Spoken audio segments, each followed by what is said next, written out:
International race starter who starts them all will switch the lights to red at between 4 and 7 seconds as the Ferrari Testarossa comes into the picture. The lights will go to green and the Australian Grand Prix is go.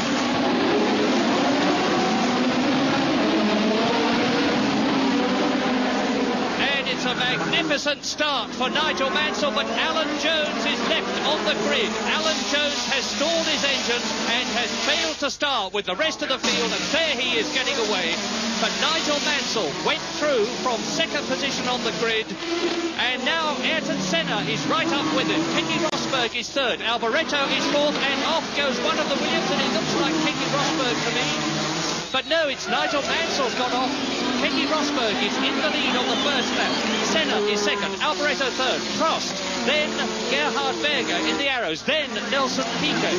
So already on the very first lap, one of the likely winners, Nigel Mansell, who is now in about 7th position, has lost his advantage at the start.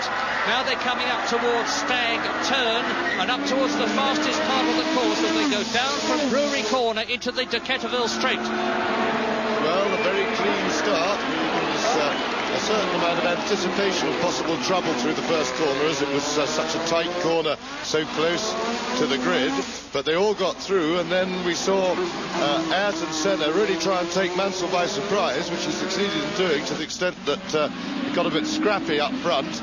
He tried to dive for the inside, Mansell went wide, and the two of them both slowed down, which allowed Rosberg to go through into the lead. So to complete the end of the first lap, Rosberg leads Senna. In third position, it's Michele Alboreto in the Ferrari, which is something we didn't expect to see. Fourth is Prost. Fifth is Berger. In sixth position, it's Sura. Seventh is Patrick Tambay. Eighth is De Angelis. Ninth is Piquet. 10th is Chiva. 11th is Boutsen. But although Rosberg and Senna are starting on this lap 2 out of 82 to build up a small cushion, I will tell you now that this race is likely to be decided in the last 20 laps. The big problem area here at Adelaide as we join Patrick Tambay's car is brakes, and Mansell is coming into the pits. Mansell is into the pits as we join Patrick Tambay, and ahead of him is Berger's Arrows, and going through on the inside there is one of the Brabhams. Well, that gives you a wonderful idea of just how crowded it gets at the start. You see the oil splashing onto the lens from other cars, just a bit there, and of course the dust catches up with it, but that's a tremendous view, but we're a little bit too far back. There is Mansell on the right there, having got off, and even Tambay managed to just about, he's had to give him some space. So they went side by side, they lost a bit of ground through there. So back line. And still it is Keke Rosberg leading. Still it is Ayrton Senna in second place. But Nigel Mansell looks as though he's lost his chance of making it 3 in a row. Rosberg leads Senna across the line in the completion. And then it's Alboreto, Prost, Berger, Sura. Yes, well, Ayrton Senna will be very anxious to get past Rosberg as soon as possible. But the Williams Honda is very quick in a straight line and very powerful, which makes it very difficult to pass, which was probably why Senna was keen to get the jump on Mansell on the first lap, when people tend to be taking things a little bit cautiously and get away, because Senna really has dominated practice and expects to go away from most people. However, Prost, as usual, didn't qualify terribly well, but his car was very good this morning in race trim, and there is Prost in 4th place behind the Scarlet Ferrari of Michele Alboreto, and Prost will be working his way through the field carefully, but watch out for Prost later in the race. Yes, because I think Michele Alboreto is starting to create a bit of a traffic jam. It's difficult for Prost to get past him. Berger is in 5th place, and then Mark Sura in 6th position. And you'll notice that the Lotus of Ayrton Senna, which is second, and the Williams Honda of Keke Rosberg, which is leading, is starting to ease away. There is Nigel Mansell in the pits. He's blown it. He's lost his chance of winning the Australian Grand Prix, and therefore making it the hat-trick of 3 wins in a row. But his teammate Keke Rosberg could make it for Williams. Rosberg, Senna, Alboreto, Prost, Berger, Sura, Tambay, Elio De Angelis, Piquet, Chiva and Boutsen is the order. Yes, Senna will know that Prost is not far behind him. And that is Martin Brundle, slowed right down in his Tyrrell. That looks like mechanical trouble and probably the end of a day's work for Martin Brundle. Kent Tyrrell team, unfortunately, have had a pretty unhappy weekend. But Senna will be really keen because he knows that Alboreto is a potential hold-up for Prost. The Ferrari is powerful and it's very difficult for Prost to pass, and it will hold him up. So Senna would like that these first four look pretty evenly matched, and there's plenty not far behind them with Berger and Piquet right there. Lap 4, Keke Rosberg, Senna, Alboreto, Prost, Berger. Now, in terms of British drivers, Derek Warwick is in 12th position, Martin Brundle is in 15th place, Nigel Mansell is into the pits, but it's Rosberg, the man who... And now Mansell has retired. You saw the Englishman in the pits there. He's out of the race. Hard luck for him. But his teammate Keke Rosberg now, and Mansell's problem was gearbox. Mansell's problem was the gearbox that brought him into the pits. And now, look, Senna is right up with Keke Rosberg, who looks calmly into his mirrors and sees the Brazilian right behind him, with Alboreto still third and in sight. Yes, Senna's problem is that his superiority over Rosberg seems to be on the wrong parts of the circuit. It's going out in just a moment when they go out onto the faster part of the circuit that opportunities to overtake present themselves. He can't pass in this twisty bit unless he can force Rosberg into a mistake. And Keke is pretty experienced. He knows that he doesn't have to push it at this point because Senna can't do anything about it. He needs to push it now when they're going towards the quicker part of the circuit. They go through up to the quick right-hander now, then onto the long straight. You see Senna's dropped back a bit. He's not close enough there. He then will reel him in again when they get into the twisty bit, but this is the passing place and he's not in position. Brakes are going to be the problem. The Williams team are very worried. This is Tombe again. We're joining Patrick Tombe in the Renault, and ahead of him you can see he's got one of the Brabhams as he's threading past someone to go through, passing Nigel Mansell on the right. And now Tombe, you can see a racing driver at work. Watch his hands on the wheel, watch his right hand disappear occasionally. That will be to change gear. Yes, you can see his instruments going up and down there. Turbo boost pressure. And going past the pits now. First gear he was down to, up through the gearbox. And then he'll be hard on the brakes, knocking it down through the gearbox again for the S's. You can see just how direct the steering is, what fairly small movements he requires. Oh, somebody's just passed him. I'm determined to finish telling you that brakes are critical in this race, and that is Martini, Pierluigi Martini, who has traditionally gone off again and finished his race pretty early. He looks as though he's trying to get a push start, but the problem is going to be brakes. The Williams team are very worried about the ability of their cars to finish. This is undoubtedly the toughest course in Grand Prix racing on brakes, even bearing in mind that there is the 300 kilometres an hour Brabham straight to slow them down.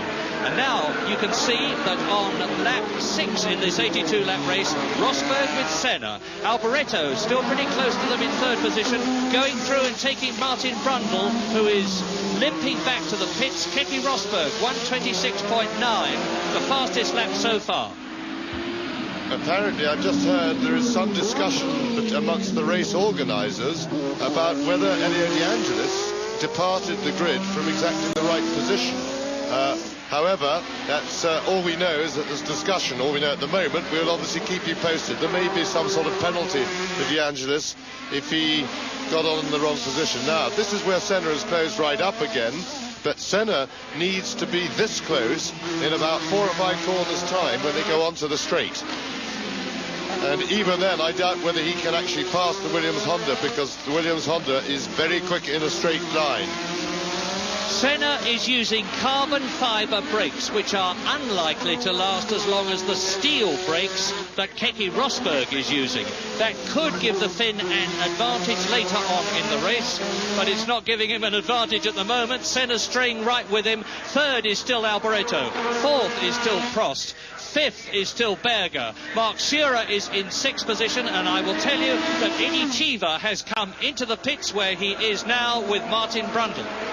There you see just how much Senna falls back on the straight. He's closed it up again under braking, but he's too far down behind to make a braking manoeuvre, and he really would like to get past Rosberg soon, because then he'll be able to nurse his brakes more. They know that they're in brake trouble, and they're not going to be able to get everything out of their brakes for the whole race. That is Brundle, I think. Yes, Martin Brundle, and now Senna is just as close to Rosberg as he has ever been. Alboreto is still in touch in third position. Prost is still within sight, and easily so, of Alboreto. Prost in fourth place, the world champion. Gerhard Berger is fifth. Mark Surer is sixth. De Angelis is seventh. Torbay is eighth. Piquet is ninth. Boutsen is 10th. Warwick is 11th. Johansson is in 12th position. And Niki Lauda, the 1984 world champion, is only in 13th position. And Alan Jones is in 17th place. Into the pits comes Jacques Lafitte, the Frenchman, in the Ligier on his Pirelli tyres. He's obviously got a major problem, and it looks to me as though he's getting out. He's shaking his head sadly. As usual, they're changing the tyres. Off comes the left front, and Berger has got no rev counter. We know that. Gerhard Berger, who is in fifth place, has lost his rev counter. Eddie Cheever has engine problems. It's still Rosberg, Senna, Alboreto, Berger, Prost, and then Surer. There's a turn up. Berger's got past Prost, but one of the things that must be heartening, particularly for the vast Italian community here in Australia, particularly in Melbourne, is that Ferrari are having one of their best races for quite a long time. Alboreto is keeping well in touch. He is falling back slightly to the two leaders, but by no means badly. And Ferrari have found a little bit of form here, which they really lost at the French Grand Prix this year halfway through the season. So it's a very heartening thing to see Ferrari doing so well here. And it's equally heartening to see the way Gerhard Berger, the Austrian, in his arrows with the powerful BMW engine, is going. He's not only got past Alain Prost up to fourth position, but as you can see, he is right on the tail of Michele Alboreto, a double Grand Prix winner of 1985. The Austrian who drove in the touring car race here yesterday in a BMW and was unceremoniously bundled into the gravel and the concrete barriers, really knows this course now. He's having a lot of problems. The engine power on the BMW is so substantial that he's getting wheel spin. He's hitting the rev limiter, and in the warm-up this morning, he actually broke the plenum chamber. So terrific with the pressures. But he seems to have got it under control now. Prost is fighting back, and they're both coming up to, it looks like, Lafitte back in the race in the Ligier. Martin Brundle's problem was ignition. Martin Brundle, ignition. So Mansell is out, Brundle is out, Pierluigi Martini is out unless he's got restarted. Lafitte has been into the pits and rejoined the race, and now on lap 9 out of 82, it's still Keke Rosberg leading with Senna about 3 car lengths behind him. Then there's about a 3-second gap. Alboreto third, Berger fourth, Prost fifth, Surer sixth, De Angelis seventh. Then there is another gap before the 8th man comes through. It's Piquet, and Torbay is taking him to take 8th position, and Boutsen is in 10th position. Fast, furious, and very hot. The turbo's running at some 1200 degrees, and Keke Rosberg making the most of the fact that the Honda concern in Japan have been working on these 1.5 litre 1500cc V6 turbocharged engines, not only to make them more powerful, but to improve their fuel efficiency and their longevity. And now Rosberg on this long straight eases away from Senna and maybe building a cushion. Well, Senna's very aggressive tactics on the first lap, he now really has justified. It means that he's given it a lot of thought. He tried to jump Mansell, he succeeded in doing that, but he lost a bit of time. and that let Rosberg through, and he's now showing us why he did go that aggressive and take a risk, because he wanted to be in front, because he is being held up by Rosberg. When you're following another car, you're driving through the hole in the air it makes, and your wings don't work so well. These cars are very aerodynamic, and Senna seems to be slowing. Is he in trouble? Well, at the present moment, Keke Rosberg leads. Senna is in second position. Brakes and everything else, it's a tough, hard circuit, are beginning to show on the cars. As ever, the cool racemanship of Alain Prost is showing. The little Frenchman, the world champion, up into third place.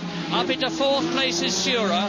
I've been tipping Sura to do very well in this race. He's been getting better and better as he has mastered the power of the BMW and the handling of the Brabham, and it's a tricky combination to master. Nelson Piquet has been supremely good at it thus far, and now we have into the pits. Patrick Tambay has gone into the pits, and Tambay was well up, and it's a Ferrari there. Yes, there seems to be tyre trouble. That's Alboreto's been in, Tombay's in for tyres, so they're hurting their tyres. Yes, Murray, I quite agree with you. Sarah has gone very much better here than for a long time, but there is nothing like the threat of the sack to make people deliver, but unfortunately a racing driver should be able to go without the threat of the sack. He should still be giving it his best. So it does put a question mark over Sierra's mental approach. He's showing he's got the ability. We've just had a flash from race control that Elio De Angelis is about to be shown the black flag. He's in fifth position. He's going to be shown the black flag, which will almost certainly mean disqualification for starting in the wrong grid position. Elio De Angelis was supposed to start 10th on the grid. I didn't physically check where he was. I took it for granted he would be in the right place. Apparently he wasn't, and he's going to be black flagged. And the last time that happened was at Silverstone, and a furious Elio De Angelis got out of his car after having had a heated conversation with Robert Langford of the RAC and stalked away from it and left it in the middle of the pit lane. Let's hope he doesn't do that this time. So we are on lap 14 out of 82. It's still kicking. There is De Angelis. Now let's watch and see what happens. Elio De Angelis should be seeing the black flag. I'm watching De Angelis go round with one eye on the monitor and the other, and this is difficult, watching the flag marshals at the start to see that black flag and the number 11 go out. So De Angelis coming up towards the end of the lap, and Alan Jones is storming for Australia. Alan is up into 9th position now. It looks as though the Beatrice and the Hart have really got it all together. But now De Angelis is on his way down to Decaturville Straight, and we'll see whether he comes in. Tremendous stuff going on down the field a little bit from Alan Jones, because they were planning to run pretty low boost on their engine. As Prost in third place and Sierra hounding him. He's not even getting away from Mark Sierra. He is at the moment some 14 seconds behind Keke Rosberg. We'll have a look to see if that gap is changing. There is Rosberg. Note that the Beatrice team decided to go for a finish today and run very conservative boost on the engine. So Jones, who we haven't yet had much of a look at, must be really throwing the car around. He looked very fired up this morning in the warm-up and was really being very competitive. And there's the black flag to Elio De Angelis. He's just gone past. The black flag has gone out with his number 11, and he must now come into the pits on the next lap if he obeys orders. And if he doesn't, he's going to be in trouble. The discipline here in Australia is good. Rosberg leads, lap 15. And he's building up a cushion. There is Alan Jones, who is in 8th position now. The Australian, with all the psyching up of driving in front of your home crowd in your own country, is making the best of the improved handling of the Beatrice. The fact that the engine is going. He has regrettably had a lot of engine problems with the 4-cylinder Hart turbo in practice and was not in the best of humours about it before. But hopefully he won't be too unhappy now. And not only is Jones charging through the field, but the old veteran Niki Lauda in his last Grand Prix is doing the same thing. He is 7th. Lap 15. Rosberg leads, Senna second, Prost third, Sura fourth, De Angelis was fifth but is now into the pits. So up to fifth position will come Piquet, which means both the Brabhams are in the top six.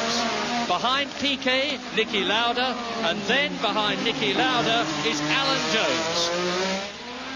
Rosberg, and you've seen, I'm sure, as Rosberg lapped Pierluigi Martini, the young Italian in the Minardi, you've seen that Rosberg is easing away from Ayrton Senna. There's now a 5-second gap. There is Senna in second position.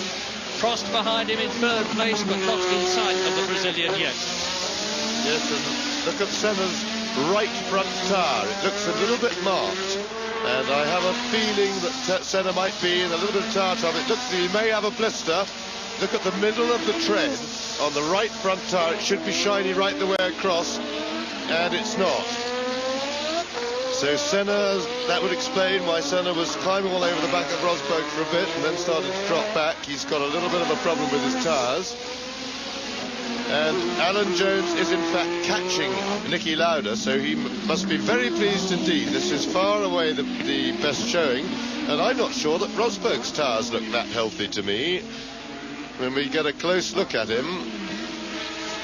And his right-hand side tyres look to be a little bit grainy.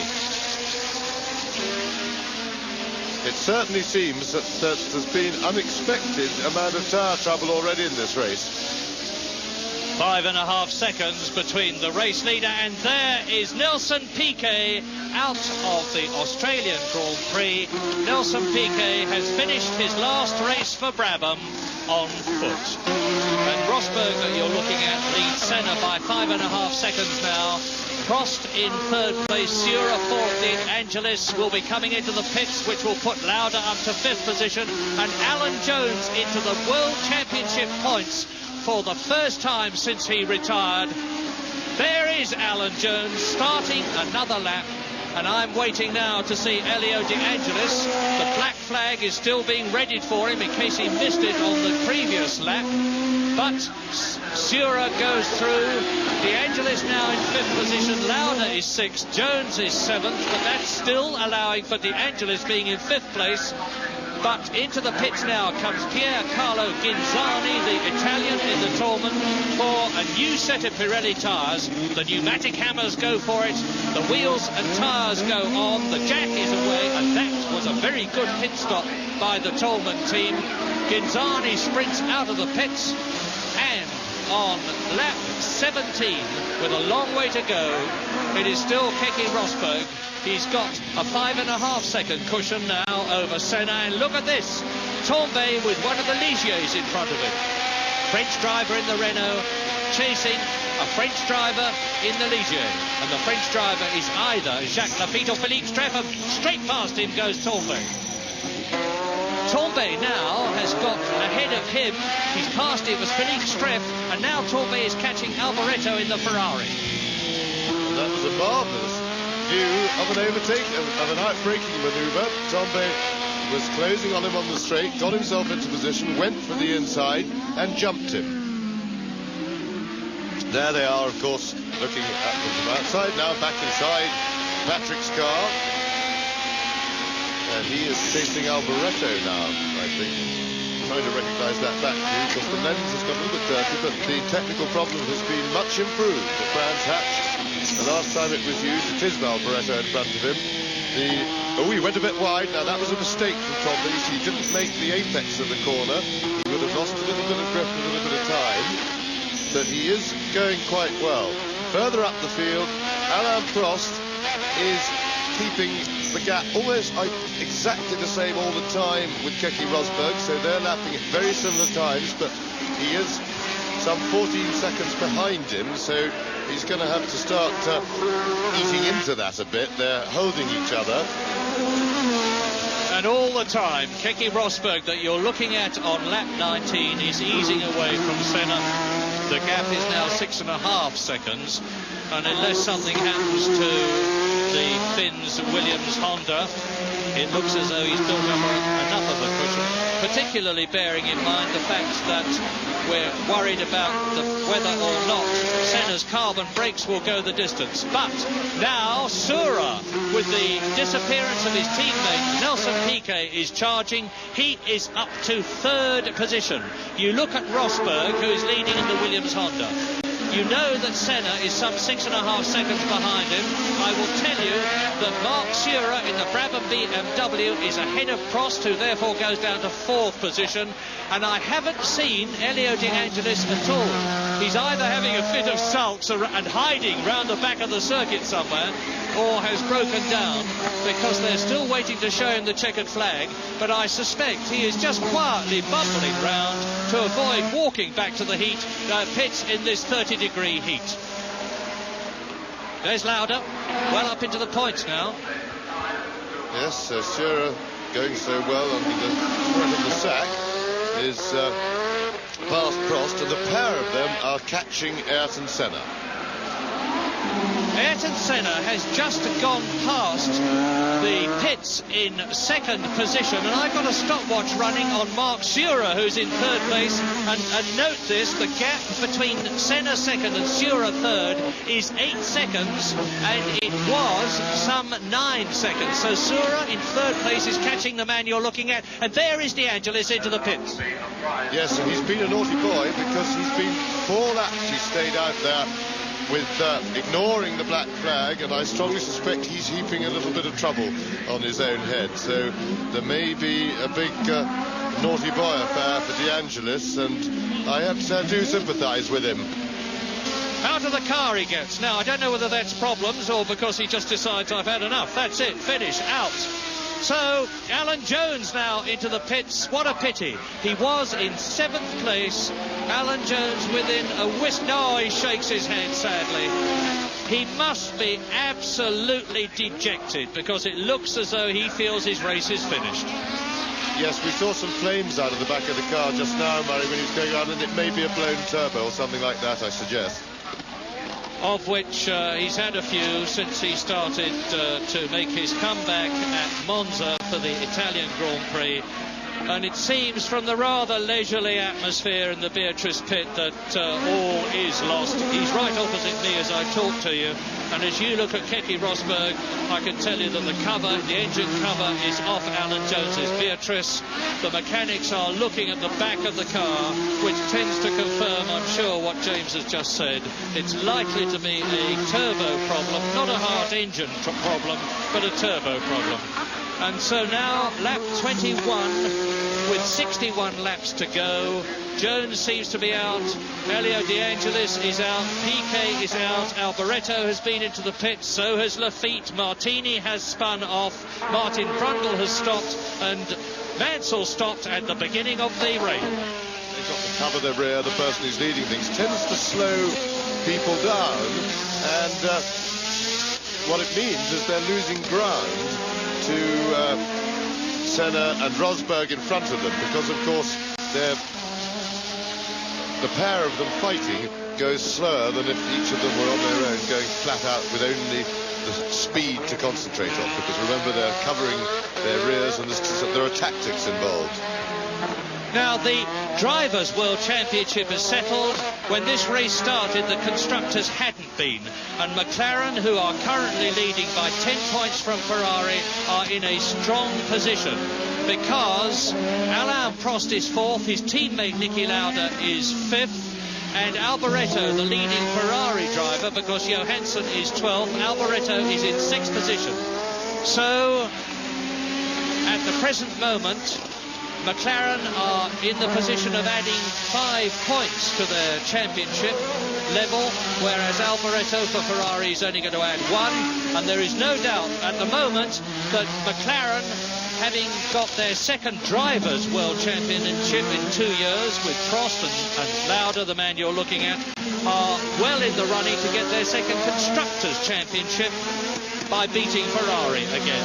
But now on lap 24 out of 82, Keke Rosberg is leading Ayrton Senna, and you're looking at Ginzani in the pits. Rosberg leads Senna by 9.5 seconds. Mark Surer is 10 seconds behind Senna, and he's about 1 second ahead of Prost.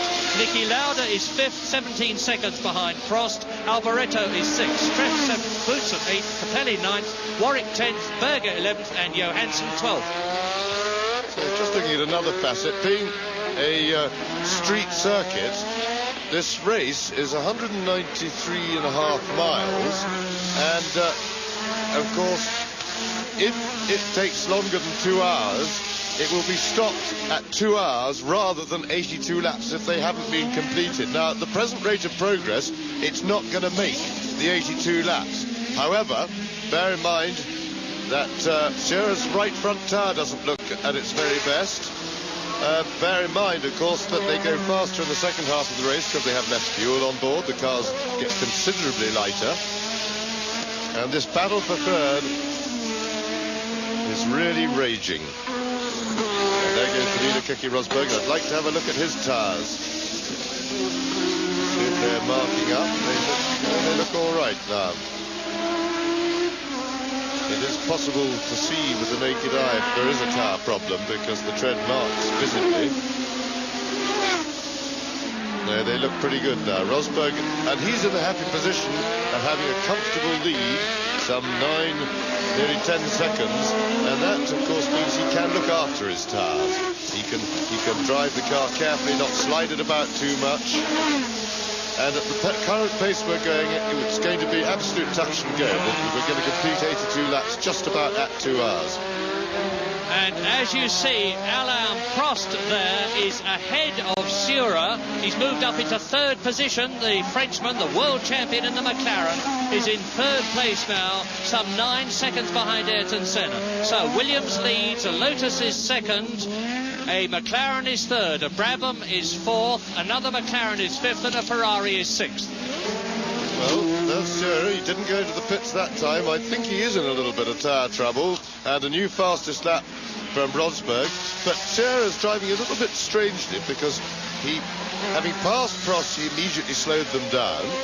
Then just now he's produced fastest lap of the race. So I think maybe he's tired or something, but he certainly would appear to be driving rather inconsistently. And that won't have pleased Prost being stuck behind that, but now he's past it, he'll be really keen to try and get away, and he certainly is. He seems to be pulling more and more daylight between them.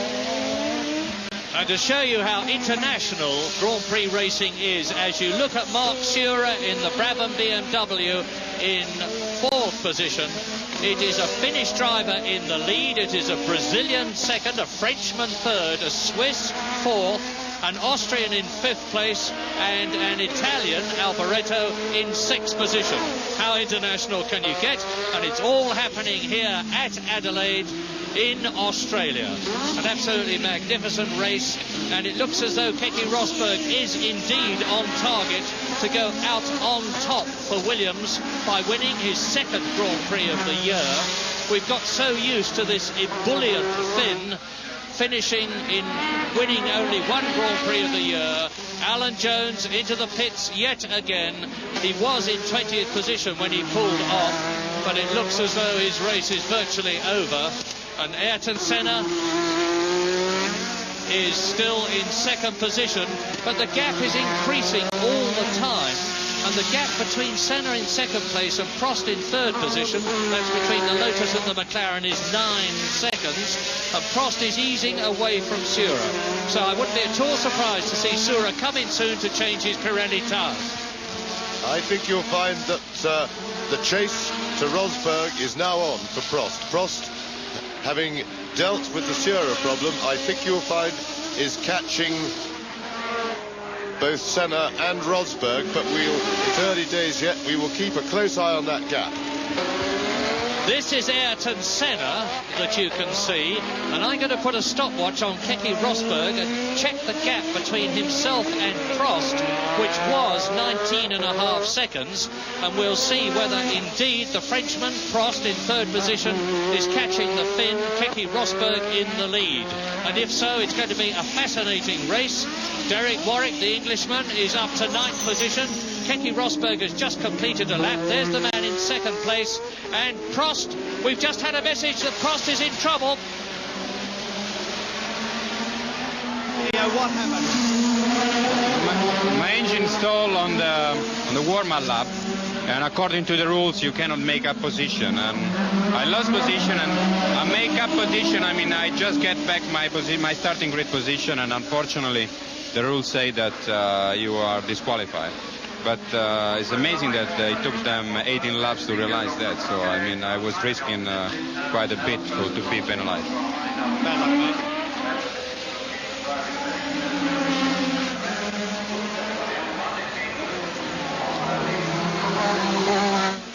But we'll have to take a check on that and lap times, because Prost, with Lauda seemingly going pretty well, he was going slow as he entered the lap, but whatever the problem was, he seems to have overcome it and recovered. But Alain Prost certainly hasn't. And now on lap 28, Keke Rosberg has got that secure lead of some 10 seconds now over Ayrton Senna. Up to 3rd has gone Mark Surer. In 4th position now, it was Niki Lauda, and it still is. Well, that will make Keke Rosberg very happy, because Prost actually had started to catch Rosberg pretty quickly, in fact very quickly, and was looking a clear favourite to catch him. So Rosberg will now, and he would have known that, Rosberg, he would have had his pit signals, and he will now be able to breathe a sigh of relief, because that must have been his big worry, the threat of Prost coming through from behind with that wonderful handling McLaren chassis that is so durable. But it's a rare event for Tag Turbo to blow up.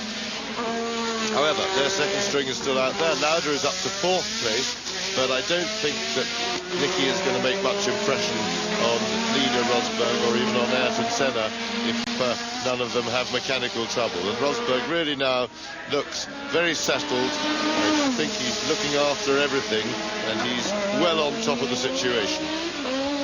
One of the things we haven't told you is that some of the drivers, and certainly Keke Rosberg there, is in radio communication with his pits.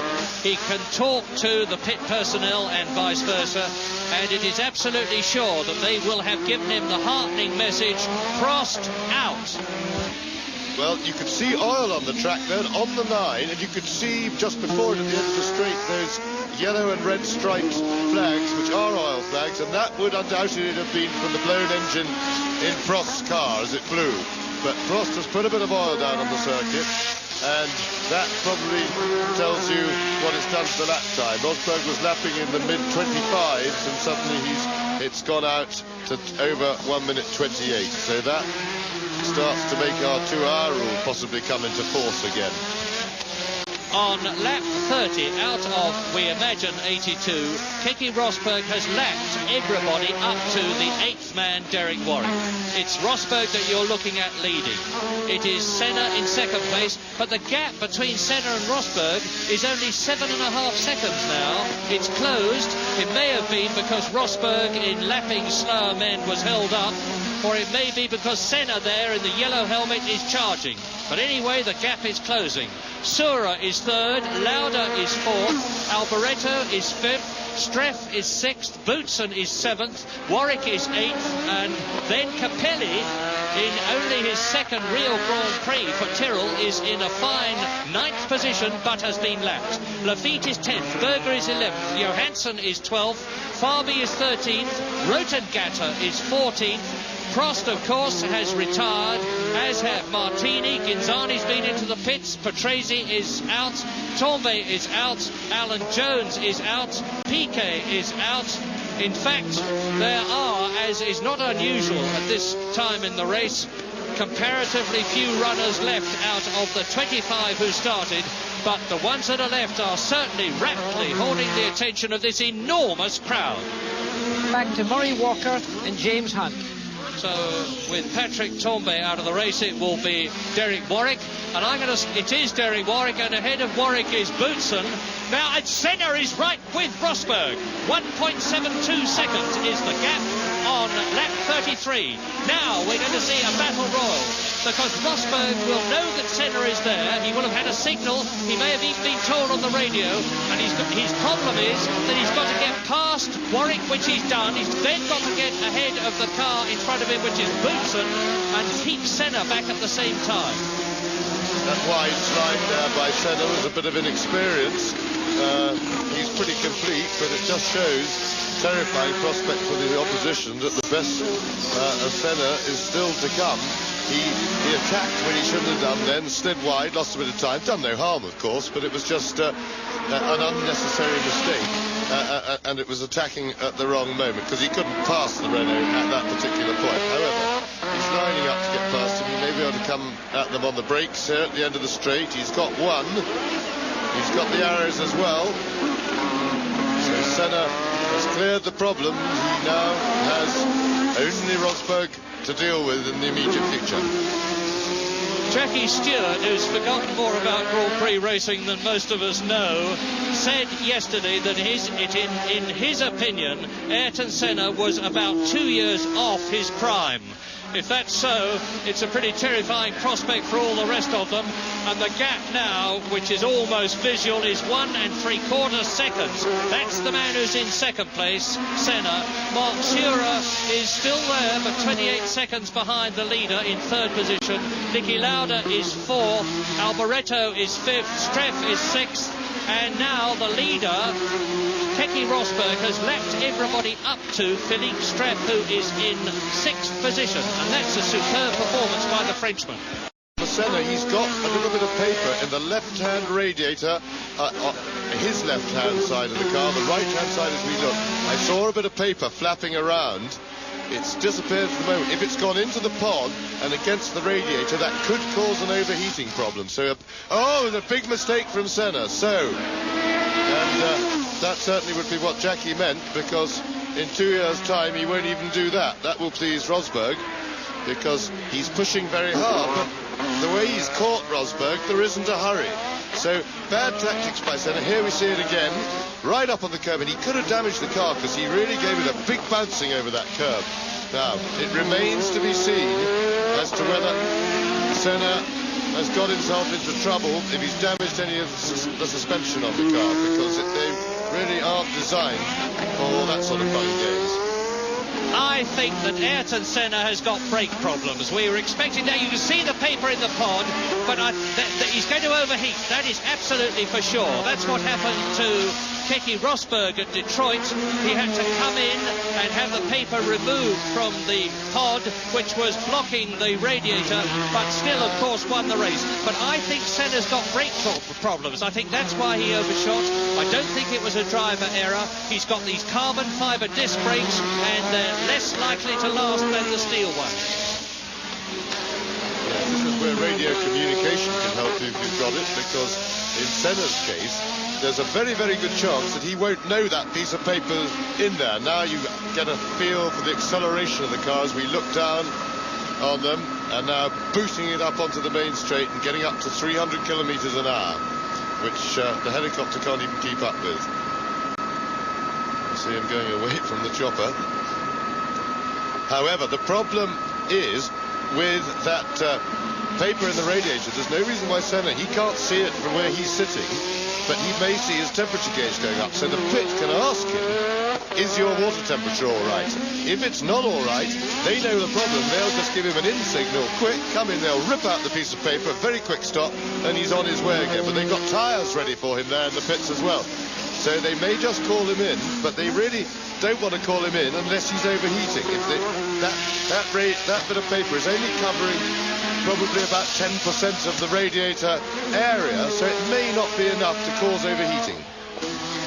And you saw that flash of the fastest lap there.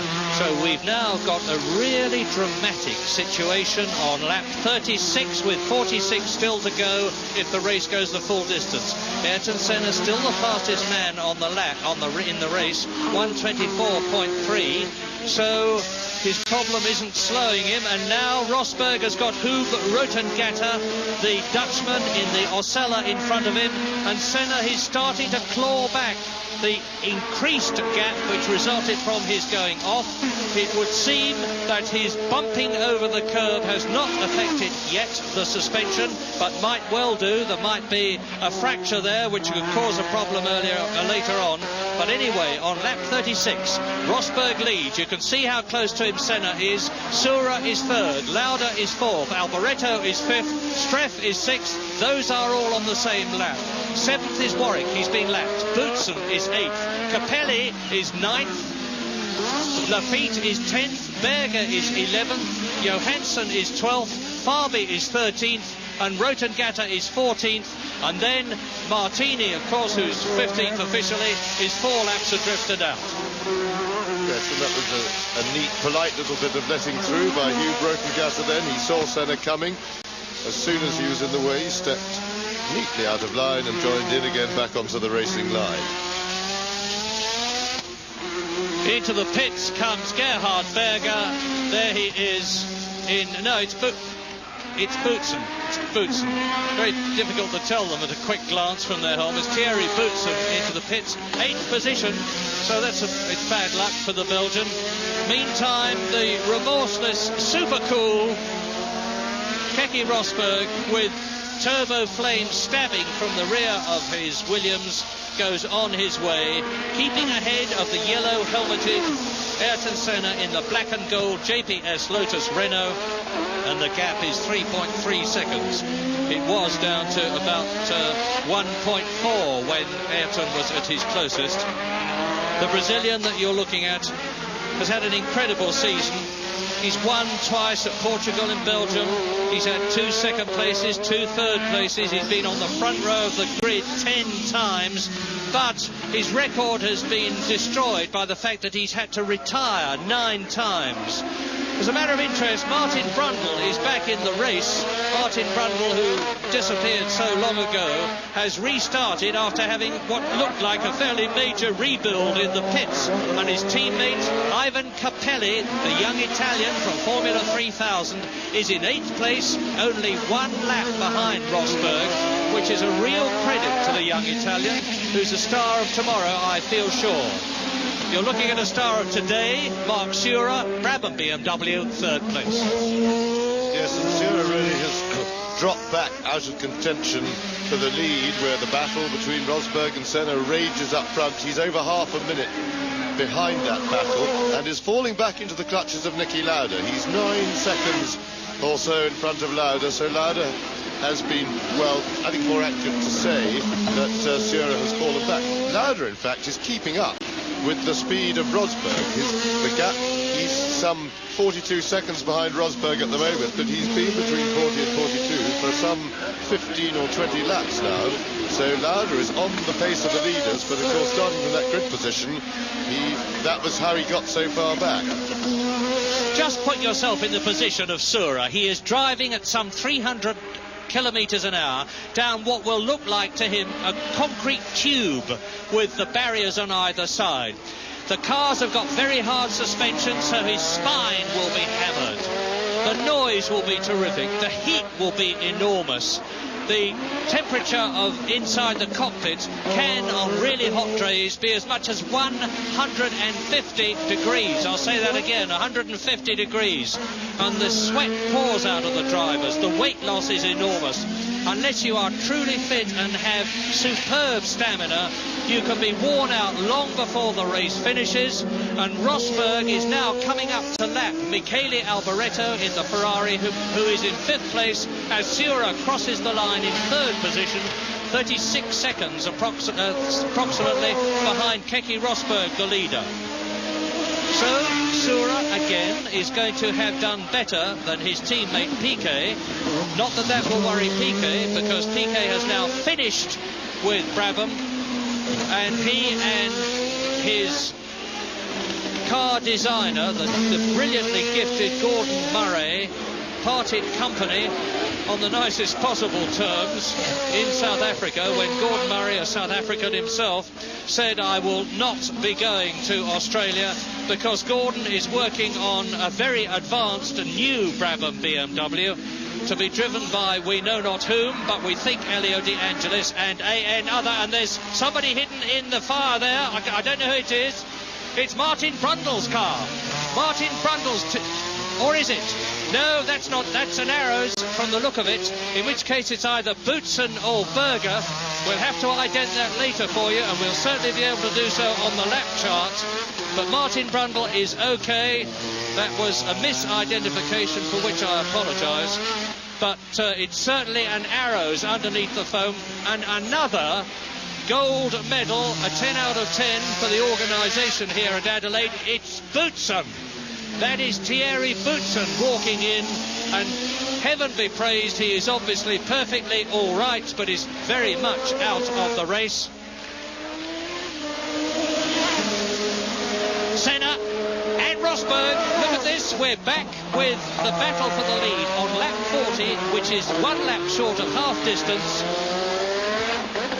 Now, Senna is now confronted with the same problem that he had in the opening laps when he was climbing on the back of Rosberg's car and trying to get past him, but not really looking as if he was going to. But he has a bit of a hope here, because with Alboreto in front of the pair of them, he may just be able to hold Rosberg up enough to give Senna a chance to try and jump him. It's always an opportunity to know, but Alboreto, experienced driver that he is, has pulled out of the way and he's pulled back in front of Senna. Senna won't be pleased with that. Senna, uncharacteristically for him, that was no need for that to make the mistake. He pushed hard. You could see Alboreto wasn't going to be kind. And Senna was scrappy on Friday in qualifying, and in fact overdrove, if I can use that term, meaning that he tried too hard, was throwing the car around too much, and didn't get the fastest practice time, albeit only by 1,000th of a second behind Rosberg, but he was expected to. He was better yesterday in qualifying, but he's been uncharacteristically forceful in what, after all, is a long race, and forceful tactics in Grand Prix racing, particularly on street circuits, don't usually pay dividends. So Senna's driving has been a little bit scrappy, but that's why Jackie says he's got another 2 years before he's going to reach his peak, and that is true. He will, I can't see these sort of lumps of inexperience coming out in the future, but he's learning. He'll learn from this. He'll be able to look at his race afterwards and see that his forcefulness was possibly causing him trouble. I think he'd be better off if he'd driven just more quietly and smoothly. He would have been just as quick. Anyway, all is well. He's back on Rosberg's tail. And Rosberg is catching Nicky Lauda to lap him. This happened, it's a replay. Ayrton Senna came up behind Keke Rosberg. Suddenly Keke Rosberg braked to go into the pits. Ayrton Senna hit him with his front wing, destroyed his front wing. Rosberg continued into the pits, and Ayrton Senna has gone off the track. He's gone off the track while this is live now. This we're back live to. It's in front of the pits. He's overshot the pit lane. He's in trouble. He's losing front wings. This team don't know what to do. They're smiling as if to say, what can we do about that? His left-hand front wing is hanging off. That was the replay. That was him going almost into the fence. How he avoided that, well, I don't think even he had a lot to do with it. It was just praying and getting round. Keep in mind that he was leading this Grand Prix when that happened, because Keke Rosberg had gone into the pits. Ayrton Senna is having a day of error, and there is Mark Sure's car, which is coming to a stop. He was in third position. What a lot is happening. Back to Murray Walker and James Hunt. Brandon, he must go for the pits, but I'm surprised.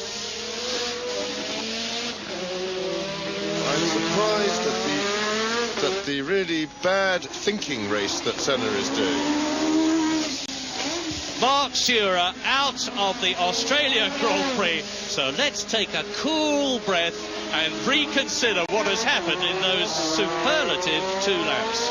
Keke Rosberg is now catching Ayrton Senna, having been into the pits to get new tyres, and Senna in the stricken JPS Lotus is about to lose the lead that he fought so hard to gain, because he's got real handling trouble with no front wing at all, and Rosberg is just going to drive past him superbly. Look at him. Senna is trying, but not good enough, and back into the lead on lap 44 goes Keke Rosberg, who lost the lead on lap 41, and into the pits comes Ayrton Senna. Now let's watch some excellent pit work. If only that chap would get out of the way.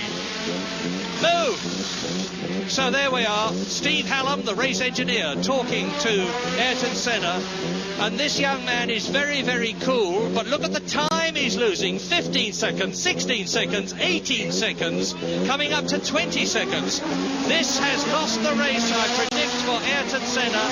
The new nose is on, and let us hope that the wing is adjusted properly and not to affect the downforce. And now Niki Lauda looks as though he is moving up. He has. He's moved up into second place on lap 45. Rosberg leads, Lauda is in second place, and Senna is down to third. Well, I had to say that Senna, brilliant though his driving has been, has heaped all these troubles on his own head. He has, I'm afraid, driven this race with his heart and without any use of his brain, but he's been sufficiently quick here that if everything is working well for him, there is an outside chance that he could still catch Rosberg. I would expect him to be a good 40 seconds behind him, but he could still give him certainly a very good run for his money if he just keeps it really smooth, keeps it on the limit, but keeps it smooth and cool, which is what he has not done here. It's quite out of character for him to have driven like this, but I'm sure he will learn a lot of lessons from this race if he thinks about it properly afterwards. And there's the man, Keke Rosberg, on new race rubber, new tyres, and as he disappears round the other side of the circuit, Niki Lauda is coming through to start his 46th lap, and the gap between Rosberg and Lauda is now nearly 30 seconds. So Keke Rosberg must be praying for no mechanical problems, because that's about the only thing that can stop him now. A 30-second cushion with 36 laps to go is an enormous margin to an experienced campaigner like the world champion of 1982, Keke Rosberg, who really does look now as though he's on his way to his second win of 1985. A magnificently high note to leave the Williams team and go to McLaren and offer maximum opposition inside the team to his new teammate next year, Alain Prost. And there's Niki Lauda in second position now. Yes, but Senna is not far behind him. He lost less time than I expected. There is Ayrton Senna. So he's got Lauda very much in his sights. And that is Jacques Lafitte in front, that Lauda failed to get past to lap then. But Senna is catching him hand over fist. So Senna is there we have it, 35 seconds, or he wasn't started this lap, behind Rosberg. And I think that it is feasible for Senna possibly to be able to haul that back in on Rosberg. Another well done to the organisers. At half distance, the time taken was 59 minutes 28 seconds, so it looks as though we're going to do the full 82 laps to within about 4 seconds. A quite incredible achievement, bearing in mind that the speeds had to be computed. And Niki Lauda now up behind, is it Lafitte? I'm sorry, I think it's Streff actually. It's Philippe Streff, the Frenchman. And meantime, with Streff holding up Lauda, who's in second place behind the leader Rosberg, Ayrton Senna is visibly gaining on the Austrian.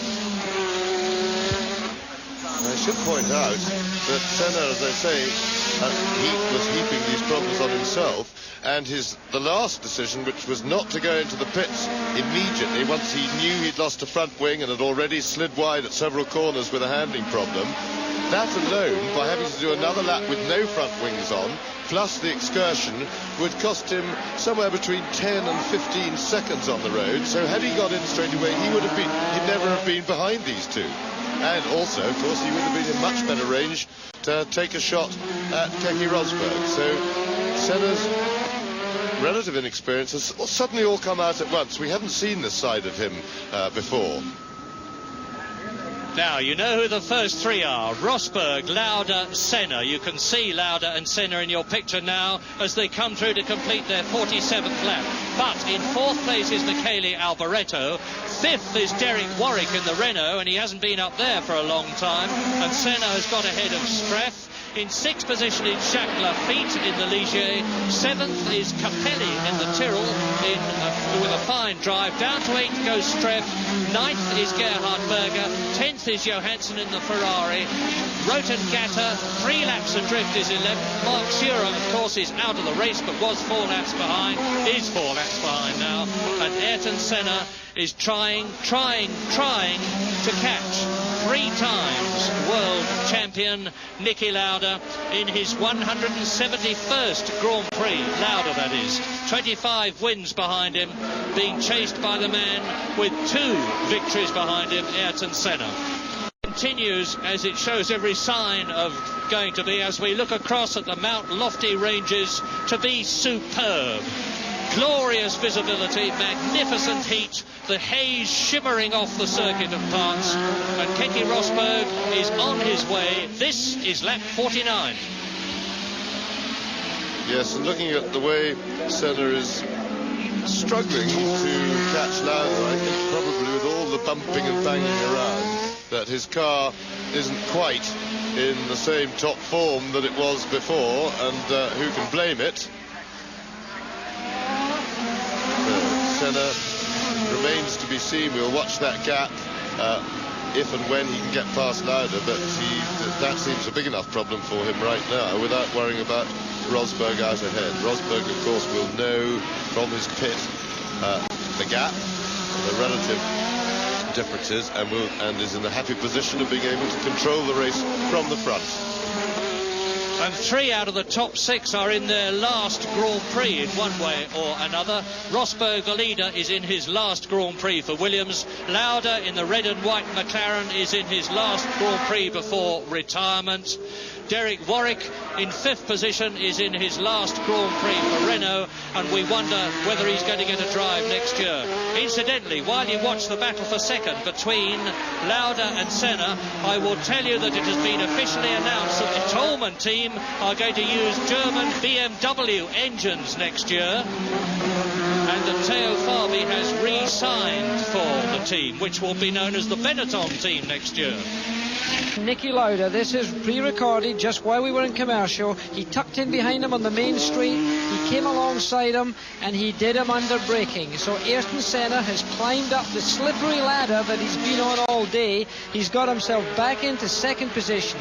Keke Rosberg still leads. Ayrton Senna is 2nd. Niki Lauda is 3rd. Michele Alboreto is 4th. Derek Warwick is 5th.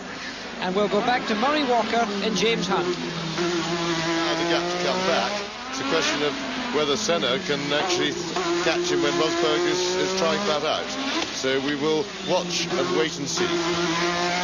Mark Schurer is out of the Australian Grand Prix. So is Boutsen, so is Prost, so is Tombe and Jones. Elio De Angelis, who was black flagged. Nelson Piquet, Martini, and Derek Warwick is still in 5th position behind Alboreto. Warwick has been lapped, Alboreto hasn't, and you see the gap between Rosberg and Senna is a bit less than it was. It was some 30 seconds, and I was hypothesising that Rosberg would slow up a bit. We don't know whether that gap reduction is due to Rosberg slowing up or Senna crowding on the pace. Derek Warwick is in 6th position, my apologies, because Jacques Lafitte has got ahead of him to 6th place, and Senna is really trying now. You can see, having got ahead of Lauda, that he's pulling away. Don't the look of Senna's rear tyres. I think the car's been oversteering a bit. It looks a little bit loose at the back, and it looks as if his rear tyres have maybe grained up a little. But let's hope not, because it's going to be exciting watching him chase Rosberg. Lauda is still holding on very well behind him, and in fact both of them are catching Rosberg, so I suspect, yes, that left rear tyre that we're looking at now, you see the grain, the tread should be shiny all the way across, and his right rear. However, at the moment, he may be able to clean that tyre up by looking after it, because sometimes you can, once it's worn down a little bit, it will smooth up again. The tyre should be smooth, not ripply. That darker effect where it isn't shiny is where it's rippling. The rubber is rippling, and that means that it's not giving the maximum possible grip. Piquet, by the way, who went out quite a long time ago, suddenly had his cockpit filled with smoke, and knowing the danger of fire in what is virtually a high-speed mobile petrol tanker, wisely stopped, and his teammate Mark Surer had his left tyre go, and in the process of trying to do something about it, the engine stopped and he couldn't get it going again. And Lauda's definitely catching Senna. Yes, absolutely, and I think that is because Senna is in trouble with his rear tyres, and Rosberg is back in the pits. Yes, Keke Rosberg back in the pits. This is amazing. Now let's have a look and see what the problem is. He's obviously concerned about tyres. Right front off, left rear off, all of them off. He's got a very considerable lead, of course, 28 seconds, and he can still put on new tyres and get out again. But this is the second time that Keke Rosberg has been in for tyres. And problem with one of the front wheels, the left front is jammed on, and Senna has gone through. So Senna is back in the lead, but I tell you what, Niki Lauda is right behind Senna, and Lauda, I suspect, is the healthier of those two, because he's not in tyre trouble. I think Senna's going to have to come back in unless he can nurse them, and Rosberg is probably in range to catch them, especially on a fresh set, if he looks after them. He will know. Now Rosberg is experienced. He will know that he's got to bring these tyres in gently, because that's what Senna didn't do, and that's probably what he didn't do last time. Those rear tyres on Senna's are being a bother. And Lauda, whose tyres look very nice and is taking it very steadily as he does, is suddenly, with conservative application, looking very much one of a joint favourite to win this race, if not favourite. Well, my problem is I want them all to win, but wouldn't it be marvellous if Niki Lauda won the last Grand Prix of his career? And he certainly could do it. Here he comes in the McLaren. That would certainly seal the Constructors' Championship in the nicest possible way for the McLaren team. And wouldn't that be a perfect lesson for Ayrton Senna, the wily old champion, showing him just what you can do with brains rather than brawn. And because we know that Ayrton, and you can even see his car snaking on the straight. These rear tyres are definitely causing him trouble. And that will be a lovely lesson for Senna, because Senna is definitely a future champion. And Niki Lauda will just give him a nice last time out. There is only 11.8 seconds between Ayrton Senna in the lead and Keke Rosberg, who is in third place on the 55th lap.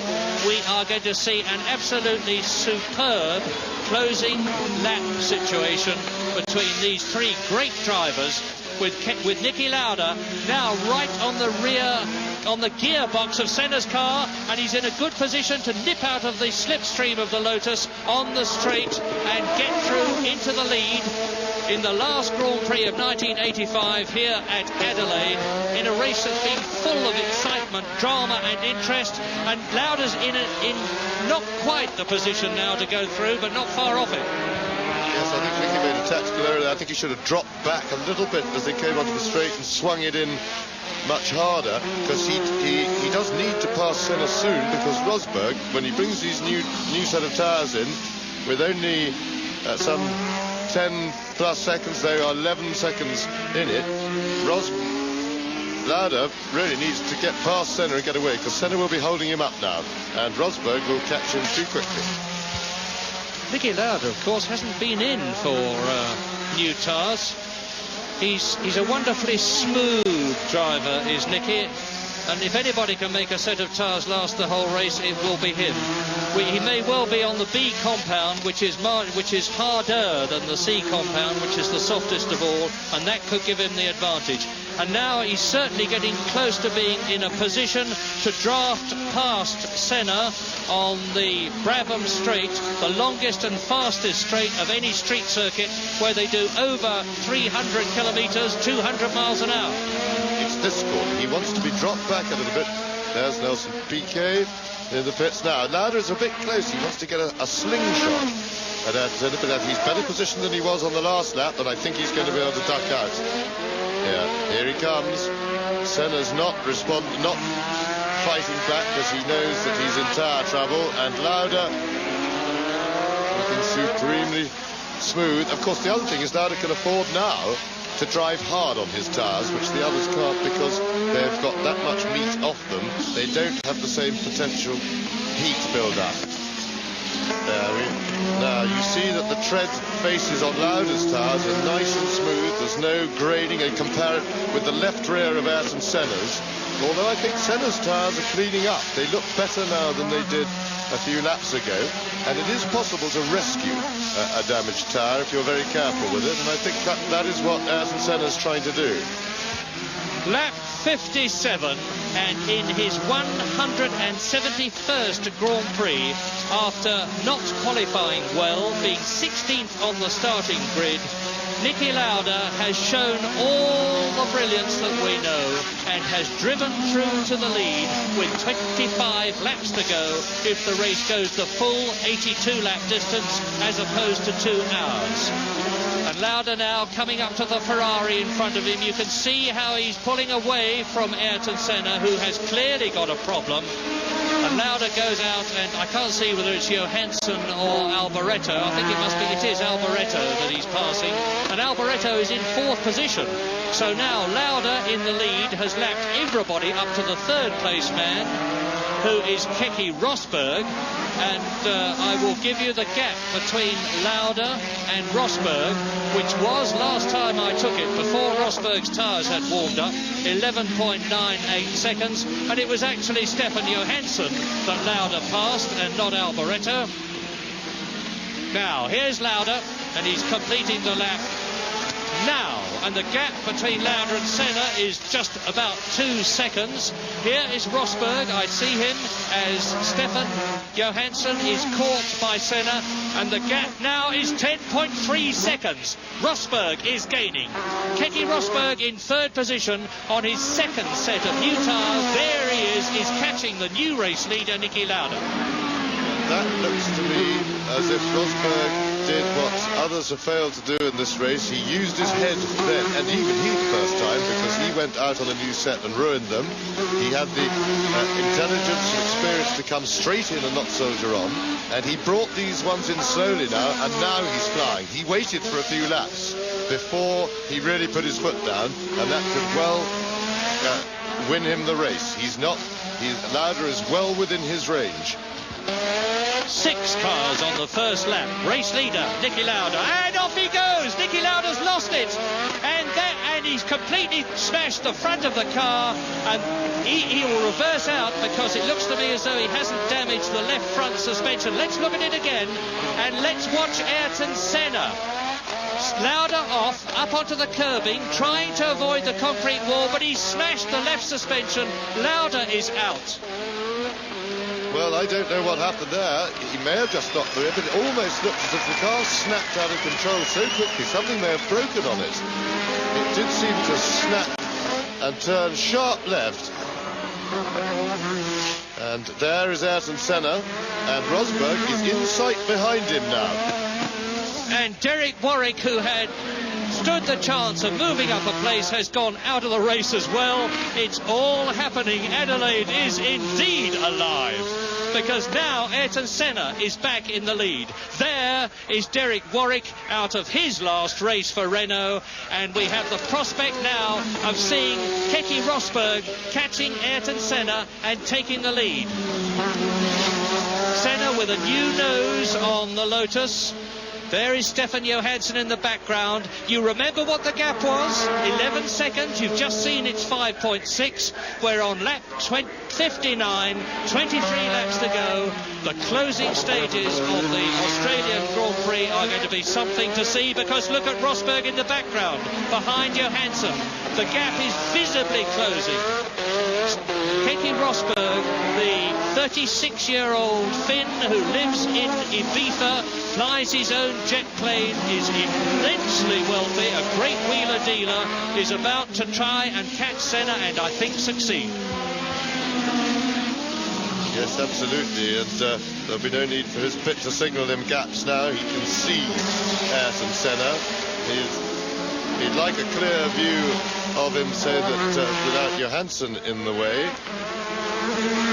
But I don't think he'll be too worried. He knows he's going to dispense with the Ferrari probably when they get back onto the straight at halfway round this current lap, and then he'll have clear air. Senna's still bouncing it over the curbs, but that wasn't too serious on the apex of the corner. Have a look at his rear tyres. You see the right rear is all grained across, it's all rippled across, and that is not a healthy rear tyre at the moment, and he's now under too much pressure from Rosberg really to take the time to slow it down and try and clean them up. Meantime, let's think about the Constructors' Championship. Both McLarens are out of the race and therefore out of the points. Alboreto is in third place on 4 points. His teammate Johansson is still running, albeit in 10th position, but might still finish in the points. McLaren started this race 10 points ahead of Ferrari in the Constructors' Championship. It could turn out to be a very close thing, but not as close as it's getting in the race for the lead on lap 60 out of 82. The gap is down to 3.9 seconds, and less than that, I suspect. Senna goes over the line looking into his mirror. Rosberg goes over the line looking at Senna. 3.5 seconds. Into the S's goes the Finn at some 140 Ks. Up to Wakefield Turn, chasing Senna, 110 Ks, second gear, stay in second gear. Go up to East Terrace Bend, the left-hander, at 110 Ks. On to Flinders Bend, still in second at 110. Accelerate up, third gear, fourth gear, 150 Ks. Senna still in front. Up to the Markets Turn, the right-hander, 150 Ks. Back to second for Stag Turn, the right-hander, which they're approaching now, 110 Ks. Up to third gear, fourth gear, fifth gear, down Rundle Road, 150 kilometres an hour. Third gear into Brewery Bend, which they're approaching, and through now, down into the Getterville Terrace in sixth gear, or fifth if you've only got a 5-speed gearbox. 300 kilometres an hour, 200 miles an hour. Brake hard for the racetrack hairpin. First gear, 100 Ks. Up to second, to third, to fourth, into the paddock turn, which seems to going on left, left, left forever. Then it straightens out a bit. Rosberg there, still in second place, catching Senna. Fourth gear now, 200 Ks, down to Mitsubishi Corner, the hairpin, and the gap as they go through towards the end of the lap, with Senna frantically looking in his mirror again, is down to 2.3 seconds. And I'm just looking at Rosberg's tyres, and they look to be marking up a little bit the rears, but he's still catching Senna. And certainly he's had the charge. No, they look just getting a decent look. You need to get the light right to see him, but the right rear has grained across half the tread. It's not as bad as Senna's, and I think he really could afford to take it easy for a little while. He's got plenty of time left in this race. He ought to clean those tyres up by taking it easy and then have a go. I think, of course, it's very easy to sit here and hypothesize like that. Those two chaps are out there in the very heat of battle, and it's a lot more difficult to make cool decisions. But Rosberg is lining up to attack Senna now. He's hauled him in pretty quickly. And you're about to see a new leader, I think, on lap 62. Senna leading, Rosberg second, Alboreto third, Lafitte fourth, Streff fifth.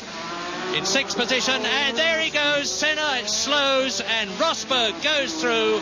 And Keke Rosberg again rightly leads the Australian Grand Prix, and I think Senna's race is over. He's slowing right down. He's blown it. The turbo has gone on Ayrton Senna's Renault engine into the pits. It went at just the right point for him not to have to walk home, because I have little doubt that Ayrton Senna will be getting out of the car as it goes up on the jacks. On go the new tyres. Steve Hallam talks to Senna through the headphones. Well, this is strange because they're showing every sign of going on. Maybe the mechanics don't realise what the situation is. Their reflex, of course, would be to get the jacks under the car. Off comes the top. Senna's race is effectively finished. They're having a look at the turbo, and I'm sure that they will decide that he is out. And the threat to Keke Rosberg, the immediate threat, is now removed, and it really is a case of bringing the car home. And Alboreto is into the pits. It's all happening. Alboreto, who was in third place before, but was in the position of becoming second had he passed the pits where Senna was stationary, is now into the pits stationary. Now, what's that going to mean? It's going to mean that Keke Rosberg leads, of course, and it's going to mean that Jacques Lafitte is up into second place. The Philippe Streff, his Ligier teammate, is up to third, and sensational is that Ivan Capelli is going to go up to fourth place, Gerhard Berger up to fifth position, and Stefan Johansson to sixth place. So had Alboreto not gone into the pits, and if he can still get out, this could make things very, very interesting in the Constructors' Championship. Lap 64. Well, it looks very much now, Keke Rosberg now enjoys over a minute's lead of Jacques Lafitte, so he can really stroke it home very gently to the line, which he undoubtedly will do as soon as he's established that Senna is definitely gone.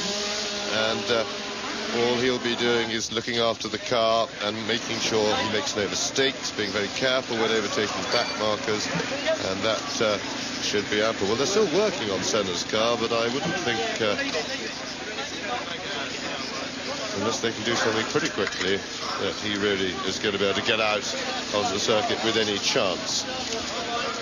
Well, if Senna is out, this will, I reckon, be his 10th retirement of the year. And I have little doubt that if he hadn't had all those retirements, bearing in mind the fact that he was in a commanding position in every race when he retired, he would have been this year's world champion. You're looking at Jacques Lafitte, who is now up into second place. The oldest man in the race, 41-year-old Jacques Lafitte, in the Ligier on Pirelli tyres, is benefiting from the fact that Gérard Larousse and Michel Tétu left Renault last year and have been patiently working on the Ligier and have improved it to the extent that Senna, leaving the pits, have improved the Ligier to the extent that it is now very often in a points position. And it would be a superb drive for the golf-loving Jacques Lafitte, who lives at Stoke Poges in England, by the way. Unusual for a Frenchman voluntarily to live in England. And he's in his 167th Grand Prix. Only Graham Hill and Niki Lauda have driven in more Grand Prix than he has. And when you saw Senna rejoining, it was in 7th position. We're on lap 65 now. Rosberg leading. There's Senna. And I notice, he's pointing to the left of his car, and that means pass me on the left, old chum, while I drive over the curb here, because I'm not looking where I'm going. So away goes Ayrton Senna. What do you think, James? Absolutely right. That's exactly what he did do. Well, Senna's having a funny old day. Funny enough, he came out of Formula 3 into Grand Prix racing with a reputation for immense talent, but some rather hairy driving under pressure, and we never saw that in Grand Prix racing, but we've seen about a season's dose of it all wrapped up into one race today, because he really seems to have taken semi-leave of his senses. Lap 65, and Rosberg is into the pits again. What a race this is. Keke Rosberg, the race leader. Are we going to see Jacques Lafitte go into the lead? What is Keke Rosberg doing to his tyres? He must have some sort of shredder on the back of the Williams.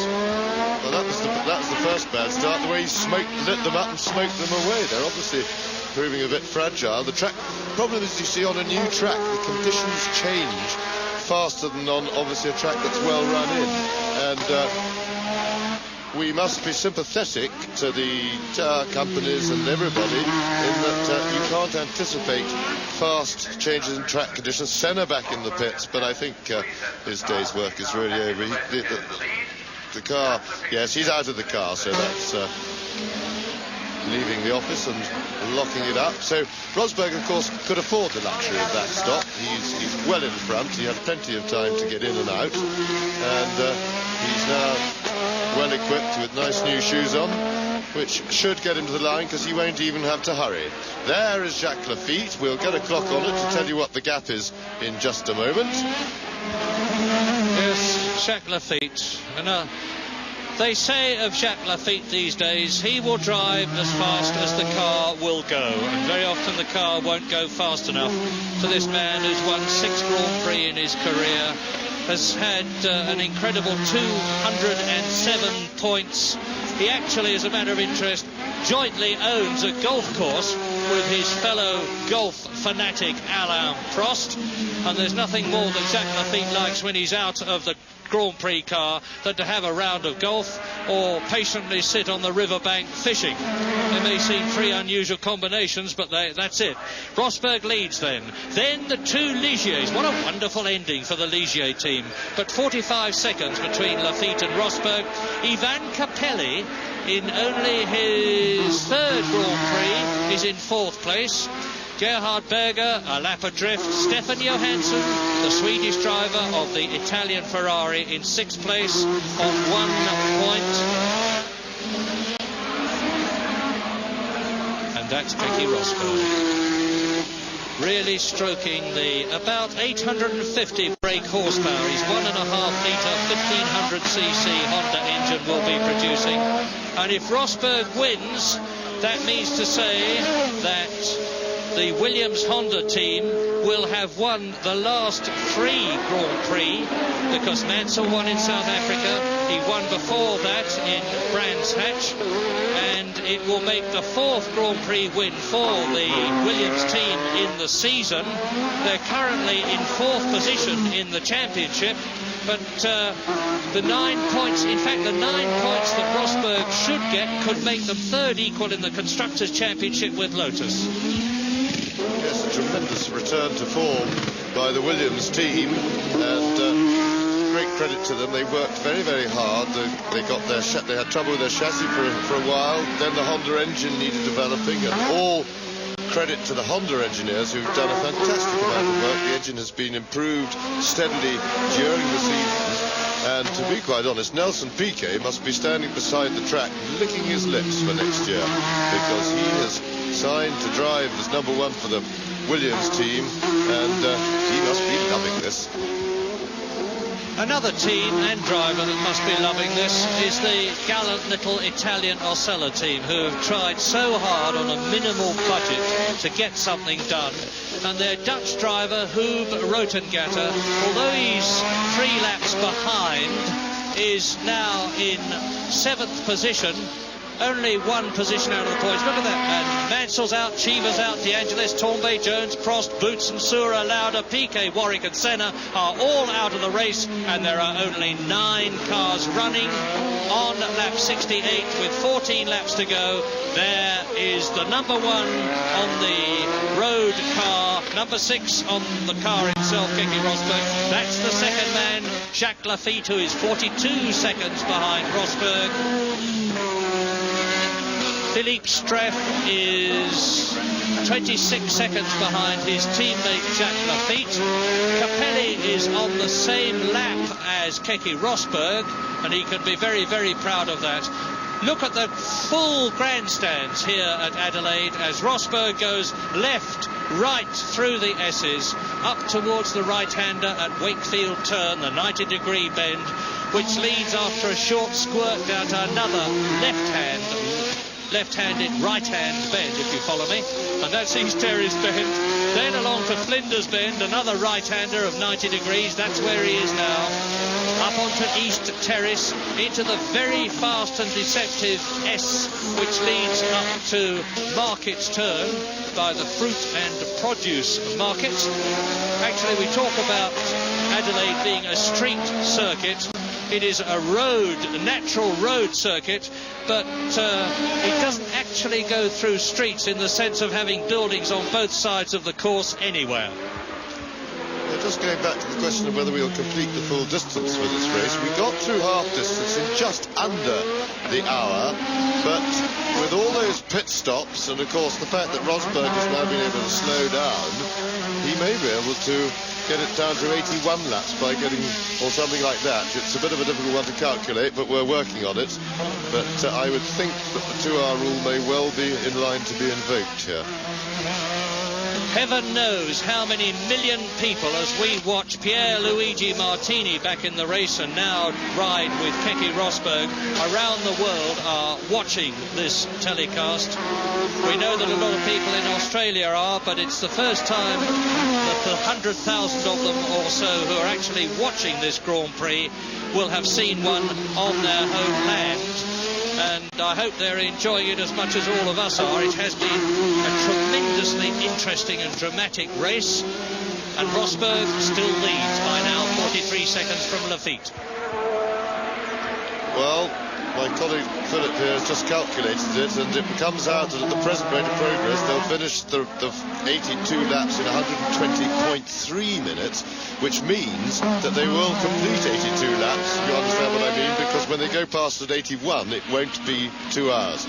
I should maybe explain what the 2-hour rule is. It was introduced after the 1972, I think it was, Monte Carlo Grand Prix, when Jean-Pierre Beltoise, when Grand Prix were always 200 miles, and it poured with rain, and Jean-Pierre Beltoise won the race in about 3.5 hours, but nobody ever noticed because the crowd who got soaked had all gone home by then because everybody was so bored.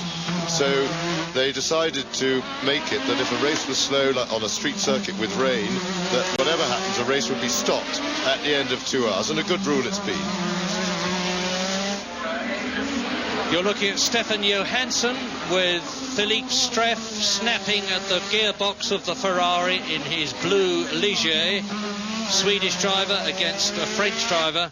And Philippe Streff is certainly proving that Guy Ligier's decision to elbow Andrea De Cesaris from the Ligier team on account of the fact that the Italian was costing Frenchman Guy Lafitte an arm and a leg in terms of the money he was having to spend on new chassis, with Andrea De Cesaris back at his old tricks of writing them off, was justified because Streff has driven extremely well since he joined the team.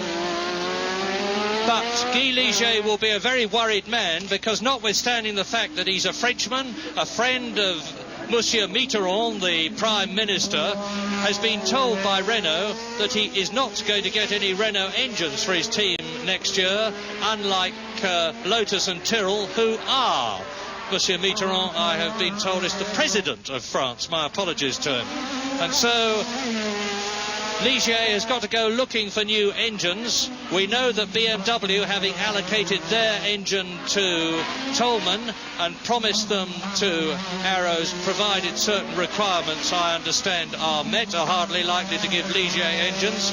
So we may possibly be seeing the Hart engine in a Ligier next year, but that is all hypothesis. What is not hypothesis, however, is the fact that we are now on lap 72 with 10 laps to go, if it goes the full distance, and we think it will, with Keke Rosberg there leading by a commanding 42 seconds. Lafitte second, Streff third, both in Ligiers. Capelli in the Tyrrell fourth, Berger in the Arrows fifth, Johansson in the Ferrari is in sixth position, Hub Rodengatter is still seventh, Martini, believe it or not, is eighth.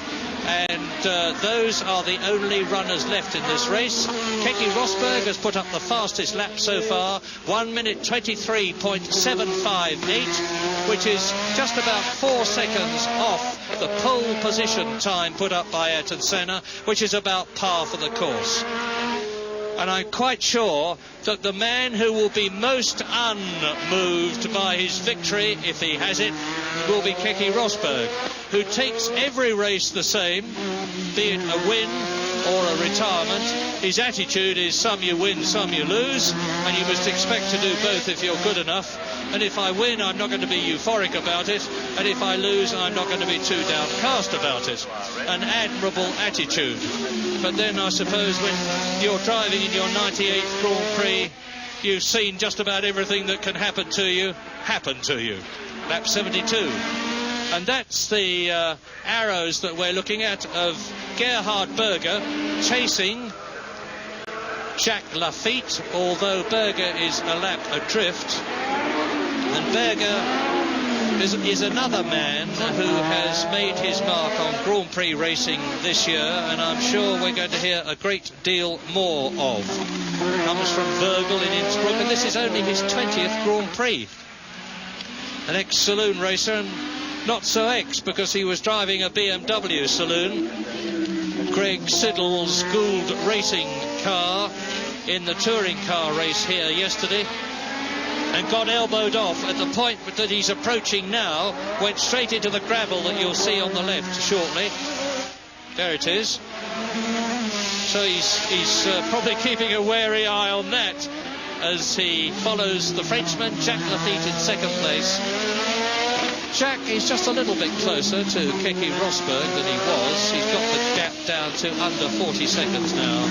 But I'm quite sure in my mind that it is because Keke Rosberg, knowing exactly what the situation is from his in-car radio and from his visual pit signals, is just easing the pace a bit. If you turn the boost down, of course, it relieves the internal stresses on the engine, makes life easier for the motor, and therefore, if there is any inherent weakness, which there certainly doesn't seem to be in the Honda, makes it more likely to last the full race distance. And Keke hopefully shouldn't have any problem with tyres. He's been in, 3 times now, is it? Twice for a full set and once for some new rears. And the reason that he will have fitted rears is because going down the Brabham Straight, which is very, very bumpy, they get an enormous amount of wheel spin, particularly if the engine is going up onto the rev limiter and the rear tyres are literally ground away. Yes, that's right. And we saw also that he grained up the rear tyres. That was visible before he went in. And of course, when the opposition finally managed to dissipate, then Keke was able to have the luxury of getting in there. Now Keke slowed it right down. He's lapping some 8 or 9 seconds slower than he was when he was really racing hard, and that's perfectly sensible. He only wants to win the race. He doesn't want to win it by a hero's margin. And so there's Keke just cruising it around. We'll have a listen as he goes past to make sure his car is healthy. He's coming down to the hairpin before the pits. He'll be past us in a minute.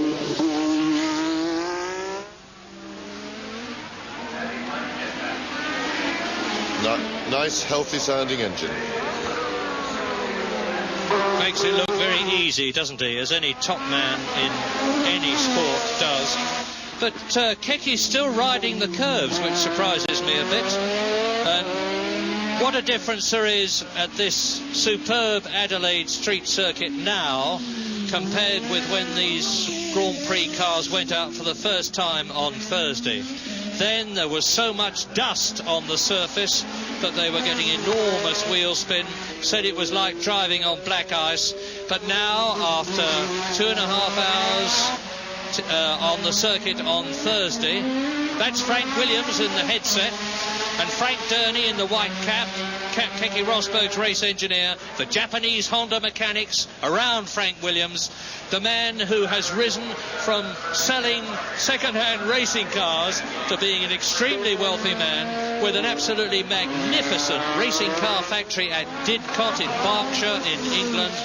And Frank, for whom, of course, Alan Jones was the world champion in 1980, and for whom people like Carlos Reutemann have driven.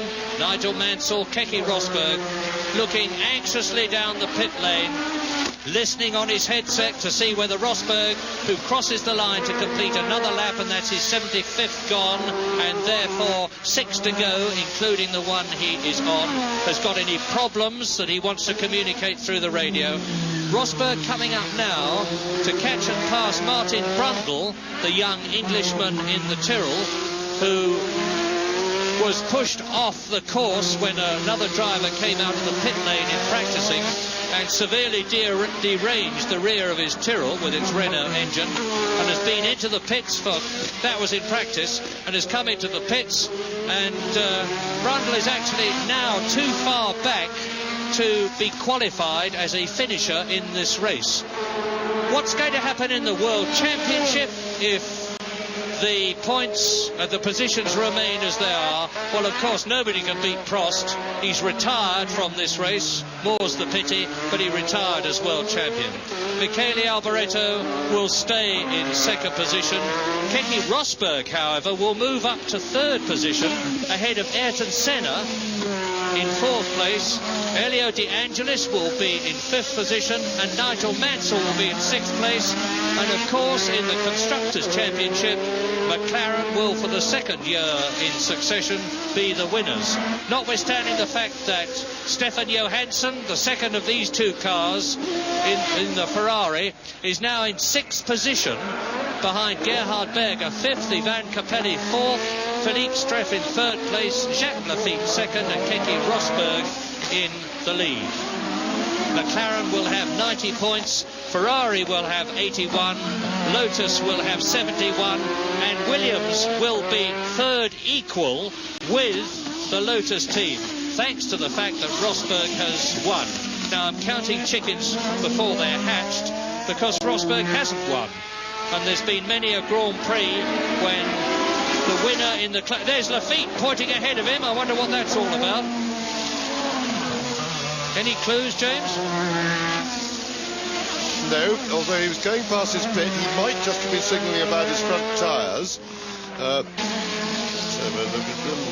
He's too close to the finish, so no, can't guess, I'm afraid. Well, there's Lafitte anyway. He's got Stefan Johansson in front of him, although Stefan is behind him. He's in front of him on the lap, but he's behind him in the race. And now Stefan Johansson is catching Gerhard Berger. That's what it's all about. Gerhard Berger is fifth, Johansson is sixth, and Johansson is trying to catch and get past the Austrian, and it looks to me as though he's going to do it.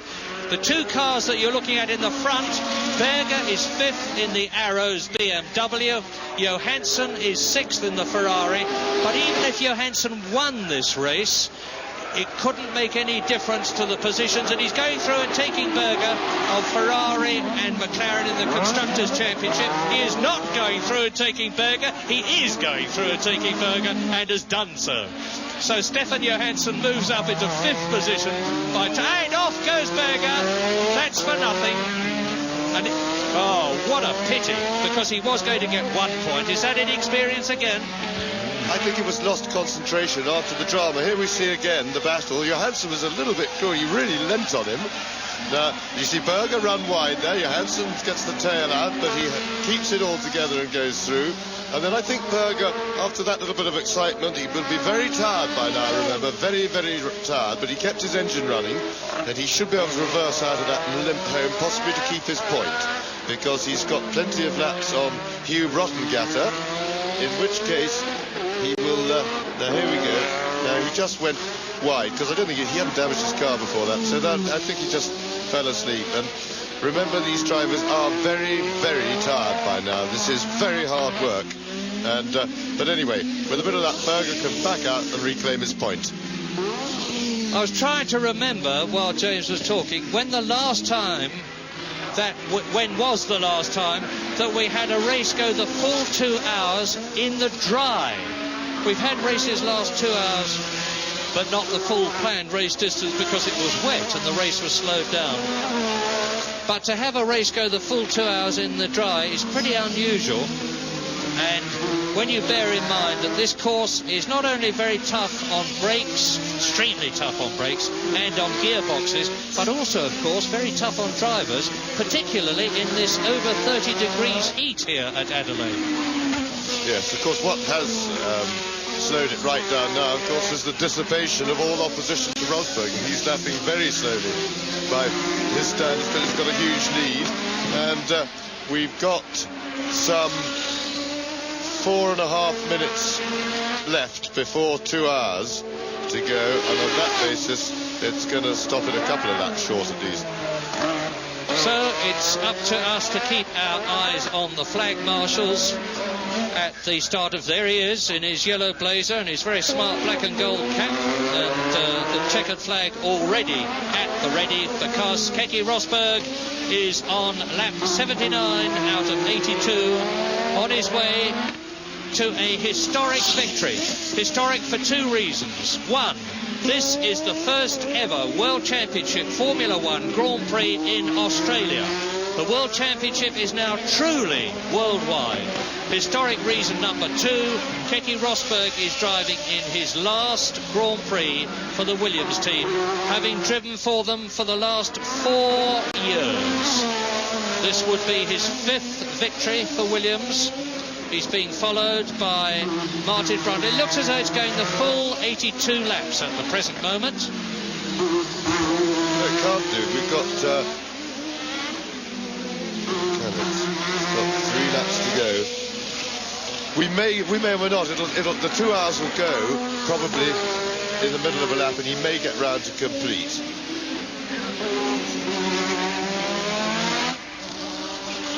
So we're coming up to 3 minutes to go.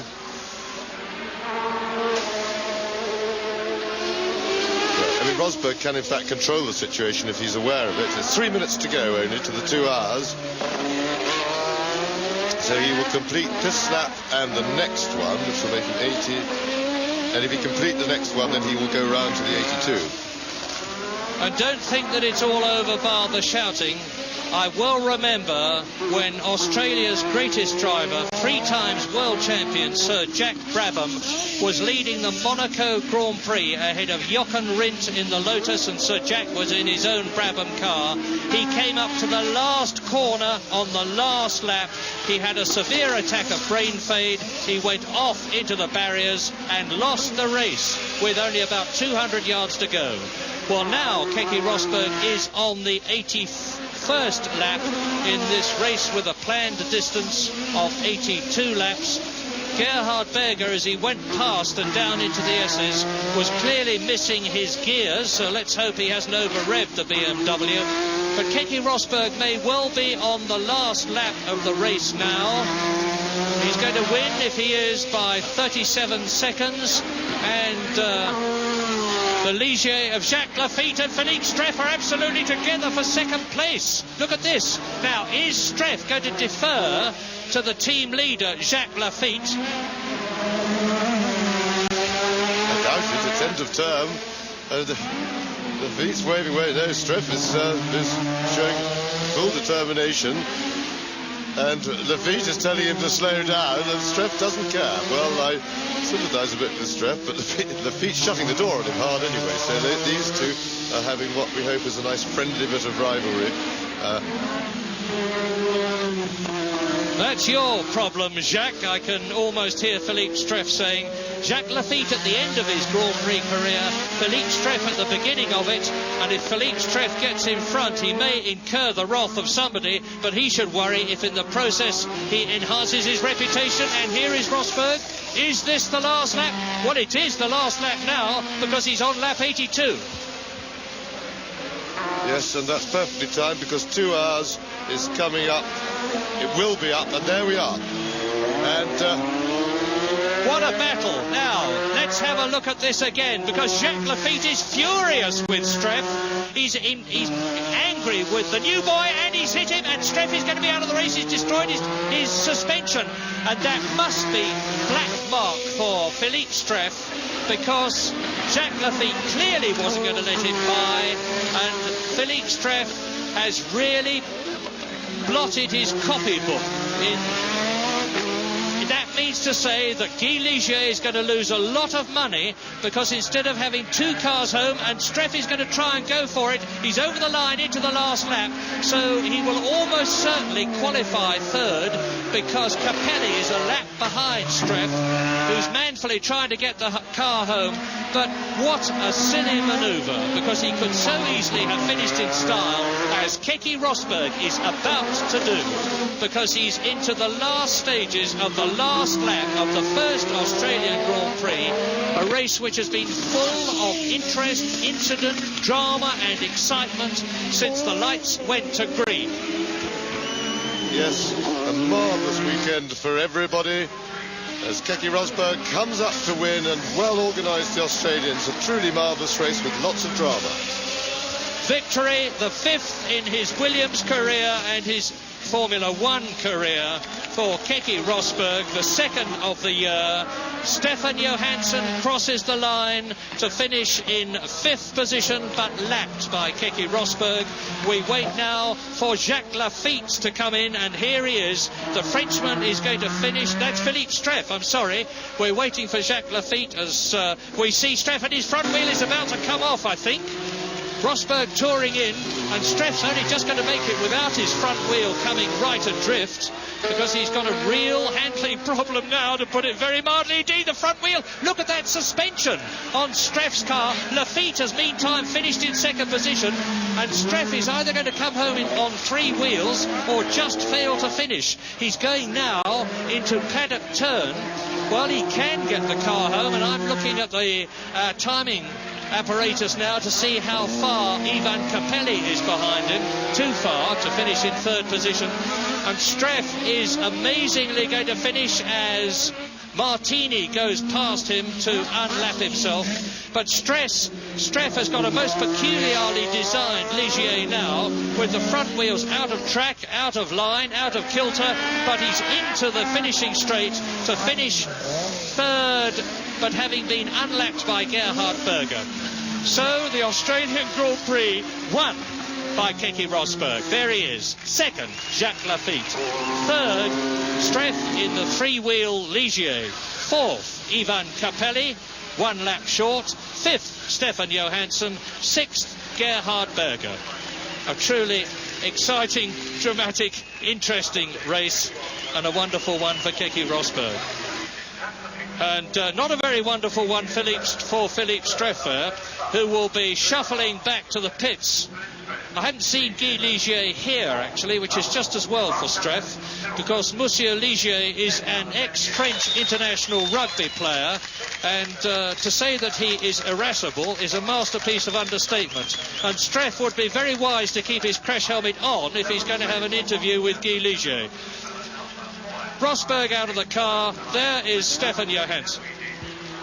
Yes, I'm not sure that Laffite was not a lot to blame for that, because he really did carve. He was blocking Streff in a way that he really shouldn't have done. It rather depends on their team orders. If they had no orders about holding position, if they had no orders, then Laffite would be in the wrong, and Streff would be right to be miffed. It just depends on what the instructions, if any, there were from the team, and if there weren't any, then I think Laffite was a bit out of order. Out of order or no, we'll know later. Keke Rosberg, just slicking his hair back there to look a little smart for the cameras, has won the Australian Grand Prix from Jacques Laffite, Ligier, Philippe Streff, Ligier, Ivan Capelli in the Tyrrell, a great drive that, Stefan Johansson in the Ferrari.